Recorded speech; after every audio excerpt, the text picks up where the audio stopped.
booliiska magaalada Oslo ee caasimadda waddanka Norway ayaa ku baxay qof la dardaray oo dhaawacyo loogu geystay shay aan mindi ama toorey ahayn oo ilaa iyo hadda aysan booliisku cayimin.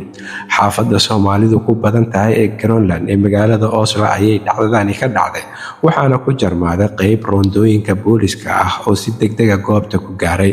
Qofka dhaawacmay ayaa loo qaaday isbitaalka qaybta xaaladaha degdegga ah si baaritaanno caafimaad iyo daryeel caafimaadba loogu fidiyo. Taliyaha howlgallada booliiska magaalada Oslo ee caasimadda waddanka Norway, Ovid Hammervold, ayaa ku waramaya in qofka dhaawaca ah ee aaladan aysan cayimin booliiska lagu durduray dhaawacana lagu geystay hadda lagu dabiibayo qaybta xaaladda degdegga ah ee isbitaalka magaalada Oslo. Waxa uuna sheegay taliya Ovid in aysan jirin ilaa iyo hadda dambiile ay usoo qabteen dhacdadan lagu dhaawacay qofkan dhibanaha ah, isagoo intaa ku daray in ay hadda baaritaan iyo dabagal ka wadaan xaafadan Greenland ay Soomaalidu ku badan tahay. Waxa uuna sheegay in ay xiriir joogto ah hadda la sameynayaan qofkan dhibanaha ah ee dhaawaca loogu geystay xaafadan, oo ay wax badan ka weydiinayaan dhacdadan sida ay u dhacday iyo cidda dhibka u geysatay.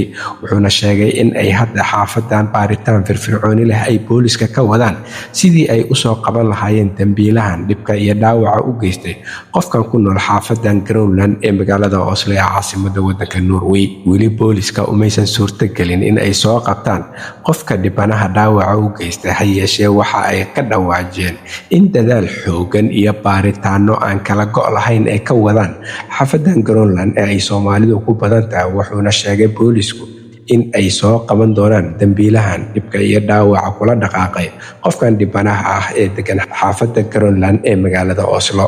Halka warka kiisa ugu door karoon uu idinkaga imaanayo waa Somali Voice in Norway ama codka Soomaaliyeed ee Norway, waxaana idinla socodsiinayay aniga oo ah Cabdullaahi Shiine.